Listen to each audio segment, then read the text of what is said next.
محترم ناظرین و سامعین، السلام علیکم ورحمۃ اللہ وبرکاتہ۔ یہ قرآن مجید کے اردو ترجمہ و تفسیر کے دروس کا سلسلہ ہے جو انشاءاللہ آپ کی خدمت میں پیش کیا جاتا رہے گا۔ یہ قرآن مجید کے آخری 10 پاروں کی تفسیر ہوگی اور اس کا نام ہم نے رکھا ہے عمدۃ التفسیر فی الثلث الاخیر من القرآن الکریم۔ سماعت فرمائیے۔ اما بعد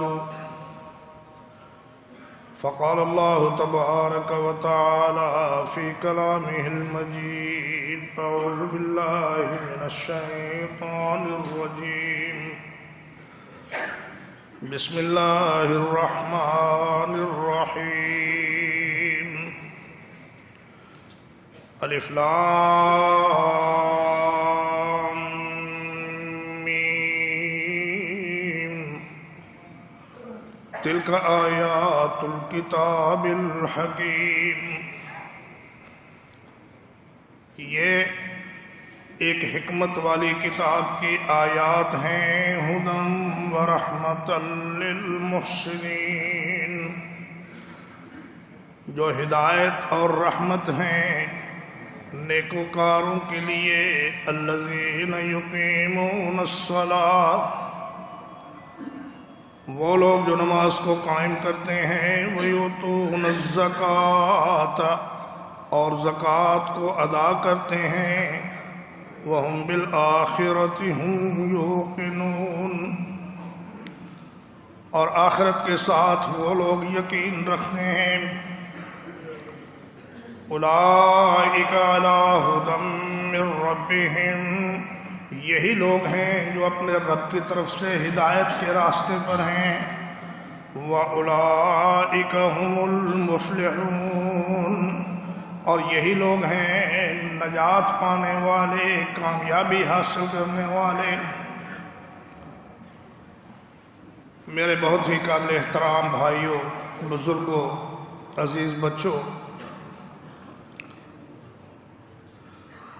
اور معزز خواتین، ماؤں بہنوں، یہ آج سے سورۃ لقمان کا درس شروع ہو رہا ہے۔ اس سورت میں 4 رکوع ہیں اور 34 آیات ہیں۔ اس سورت کا نام لقمان اس لیے ہے کہ اس میں ایک دانا شخص کے اس نصیحت کا ذکر ہے جو انہوں نے اپنے بیٹے کو کی تھی۔ بڑی ہی پیاری، بڑی ہی دلنشین اور بڑی ہی نصیحت آموز باتیں، وہ انشاءاللہ آگے چل کر تفصیل سے ان کا بیان ہوگا۔ لقمان جو تھے یہ سوڈان کے رہنے والے تھے، اور علماء کا اس پر اتفاق ہے یہ نبی نہیں تھے بلکہ ایک دانا انسان تھے۔ اللہ نے ان کو بہت حکمت اور دانائی عطا فرمائی تھی، اور ان کا پیشہ نجار کا پیشہ تھا۔ بعض نے کہا کہ یہ بکریاں چراتے تھے، بعض مفسرین نے یہ کہا کہ یہ حضرت ایوب علیہ السلام کے بھتیجے تھے، بھانجے تھے۔ بعض نے کہا نہیں، بھانجے نہیں بلکہ یہ ان کے خالہ زاد بھائی تھے۔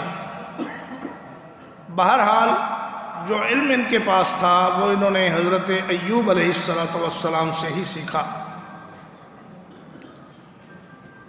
اور فرمایا کہ تلک آیات الکتاب الحکیم۔ حکیم کا 2-3 معنی ہیں۔ ایک معنی تو اس کا ہے حکمت والی کتاب، یعنی یہ کتاب دانائی کی باتوں پر مشتمل ہے، اور اس میں ایسے ایسے سربستہ راز بیان کیے گئے ہیں کہ جو انسانیت کی نجات کے لیے اور ان کی فلاح و بہبود کے لیے بہت ضروری ہے۔ دوسرا معنی حکیم کا ہے محکم، یعنی یہ کتاب بڑی محکم اور بڑی مضبوط اور بڑی ہی مدلل کتاب ہے۔ اس کے محکم ہونے کا ایک ثبوت تو یہ ہے کہ قرآن مجید میں جو الفاظ استعمال کیے گئے ہیں یہ عربی زبان کے بہترین فصیح و بلیغ الفاظ ہیں۔ ان سے زیادہ فصاحت اور بلاغت والے الفاظ نہ کسی کے پاس ہیں اور نہ ہو سکتے ہیں، اس لیے کہ یہ اللہ کا کلام ہے، کلام الملوک ملوک الکلام۔ اللہ کا جو کلام ہے وہ تمام کلاموں کا بادشاہ ہے۔ ایک اس کا محکم ہونا اس بات سے ہے کہ یہ قیامت تک ہر قسم کے تغیر سے، تبدل سے، تحریف سے اور کسی قسم کے نقص یا زیادتی سے محفوظ ہے۔ کوئی انسان اس میں نہ کوئی تبدیلی کر سکتا ہے، نہ اس میں کوئی اضافہ کر سکتا ہے، نہ اس میں کوئی کمی کر سکتا ہے۔ ایک حرف کی، ایک زبر زیر کی یا ایک شوشے کی بھی کوئی کمی کرے تو اللہ تعالیٰ نے ایسا انتظام کر دیا ہے کہ فوراً وہ آدمی پکڑا جاتا ہے۔ اور اس کتاب کے محکم ہونے کی ایک دلیل یہ ہے کہ اس میں جو باتیں بیان کی گئی ہیں پہلی تمام کتب ان کی تصدیق کرتی ہیں۔ کسی ایک آسمانی کتاب نے بھی قرآنی بیان کی تردید نہیں کی، اور جتنا بھی علم صحیح ہے کسی کے پاس وہ قرآن مجید کے خلاف نہیں ہو سکتا، وہ قرآن مجید کے موافق ہوگا بشرطے کہ وہ علم اللہ کی طرف سے آیا۔ اسی طرح جتنے اس میں واقعات بیان کیے گئے ہیں وہ اگرچہ مختلف مقامات پر ہیں، مختلف الفاظ سے ہیں، لیکن ان کے اندر کسی قسم کا اختلاف یا تناقض نہیں ہے۔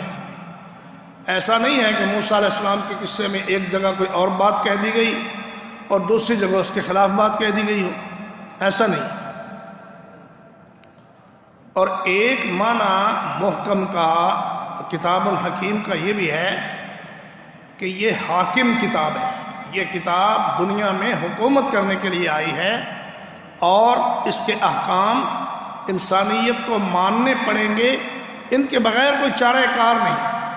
جو اس کا حکم نہیں مانے گا وہ تباہ و برباد ہو جائے گا، اور جو اس کا حکم مانے گا وہ اللہ کے فضل و کرم سے کامیاب ہو جائے گا۔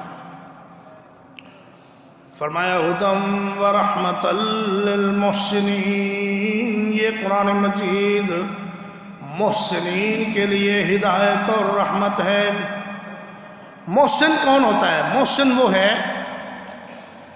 جو اللہ کی عبادت اس طرح کرے کہ گویا کہ وہ اللہ کو دیکھ رہا ہے۔ نبی علیہ الصلوۃ والسلام نے فرمایا کہ اعبد اللہ کأنک تراہ فإن لم تکن تراہ فإنہ یراک۔ اللہ کی عبادت ایسے کرو کہ جیسے تم اللہ کو دیکھ رہے ہو، اللہ تمہارے سامنے ہے، اور اس کی عبادت میں اگر ذرا بھی گڑبڑ کرو گے تو اللہ تبارک و تعالیٰ تمہیں پکڑ لے گا۔ لیکن اگر یہ درجہ یقین کا حاصل نہیں ہو سکتا تو کم از کم اتنا ضرور ہو کہ وہ تمہیں دیکھ رہا ہے، تمہیں زندگی کے ہر لمحے میں وہ دیکھ رہا ہے، تمہاری عبادت کے وقت بھی دیکھ رہا ہے، تمہارے معاملات میں بھی تمہیں دیکھ رہا ہے، تمہارے لین دین میں تمہیں دیکھ رہا ہے، اور جب تم سچ بولتے ہو یا جھوٹ بولتے ہو اس کو پتہ ہے، جب کسی سے دھوکہ کرتے ہو اس کو اچھی طرح معلوم ہے، اور جب کسی کا حق مارتے ہو وہ بھی اس کو اچھی طرح معلوم ہے۔ اور ایک معنی محسن کا یہ ہے کہ جو لوگوں کے ساتھ احسان سے پیش آئے، یعنی ایسا آدمی جو دوسرے انسانوں کے ساتھ احسان کا رویہ اختیار کرے وہ بھی محسن کہلاتا ہے۔ احسان کا رویہ کیا ہوتا ہے؟ کہ جو آپ سے برا کرے اس سے بھی آپ اچھا کریں۔ اچھے کے جواب میں اچھا تو ہر کوئی کر لیتا ہے، لیکن احسان یہ ہے کہ جو آدمی آپ کے ساتھ برائی کرے آپ جواب میں اس سے برائی نہ کریں بلکہ اچھائی کریں، ایسے لوگ محسنین ہیں۔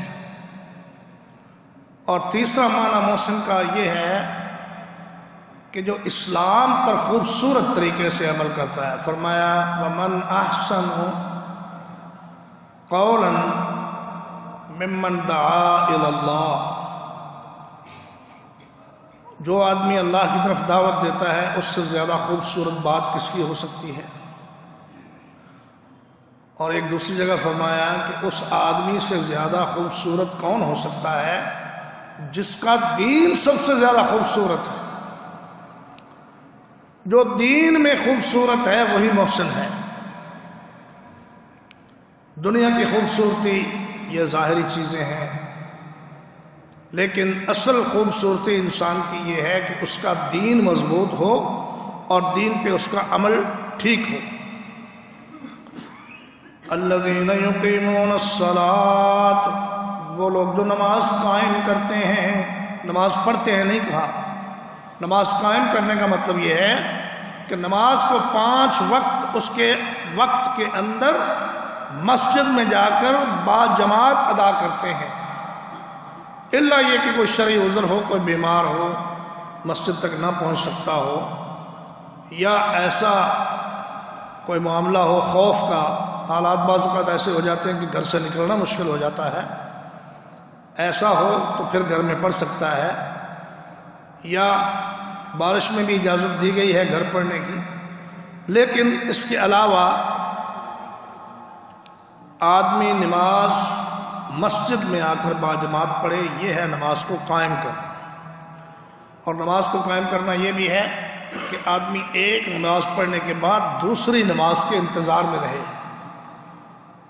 کہ کب اللہ کی آواز میرے کانوں میں پڑے اور کب میں اپنے دنیا کے سارے کام چھوڑ کر اللہ کے دربار میں حاضر ہو جاؤں۔ وَيُؤْتُونَ الزَّكَاةَ، اور فرمایا وہ زکوٰۃ ادا کرتے ہیں، اور صرف ادا ہی نہیں کرتے بلکہ اسے مستحقین تک پہنچاتے ہیں۔ یاد رکھیے کہ صرف زکوٰۃ نکال دینا یہ آپ کی ذمہ داری نہیں ہے، بلکہ شریعت نے آپ پر یہ ذمہ داری بھی ڈالی ہے کہ آپ نے زکوٰۃ کا وہ پیسہ مستحق انسان کو دینا ہے، کسی غیر مستحق کو دے دیا تو آپ کی زکوٰۃ ضائع ہو جائے۔ وَهُمْ بِالْآخِرَةِ هُمْ يُوقِنُونَ، اور یہ لوگ آخرت پر یقین رکھتے ہیں۔ آخرت پر یقین رکھنے کا مطلب یہ ہے کہ وہ ہر بات کرنے سے پہلے سوچتے ہیں کہ اس بات کا آخرت میں مجھے فائدہ ہوگا یا نقصان ہوگا۔ ہر کام کرنے سے پہلے سوچتے ہیں کہ اس کام کا آخرت میں مجھے فائدہ ہوگا یا نقصان ہوگا۔ ہر قدم اٹھانے سے پہلے سوچتے ہیں کہ میں یہ قدم اٹھا کر جہنم کی طرف جا رہا ہوں یا جنت کی طرف۔ فرمایا اولئک علی ھدی من ربہم وَأُولَئِكَ هُمُ الْمُفْلِحُونَ، یہ لوگ ہدایت پر ہیں اور یہی نجات پائیں گے، باقی سارے لوگ ہلاک اور تباہ و برباد ہو جائیں گے۔ تو معلوم ہوا کہ نجات حاصل کرنے والے لوگ وہ ہیں سب سے پہلے جو قرآن مجید کو پڑھتے ہیں، اس کو سمجھتے ہیں اور اس پر عمل کرنے کی کوشش کرتے ہیں۔ دوسرے وہ جو نماز قائم کرتے ہیں، تیسرے وہ جو زکوٰۃ ادا کرتے ہیں، اور چوتھے وہ جو آخرت پر پختہ یقین رکھتے ہیں، ہر عمل کرنے سے پہلے سوچ لیتے ہیں کہ یہ عمل میرا آخرت میں میرے لیے کیسا رہے گا، فائدہ مند یا نقصان دہ۔ اللہ تعالی ہمیں انہی لوگوں میں شامل فرمائے۔ اقول قولی ھذا واستغفر اللہ لی ولکم ولسائر المسلمین۔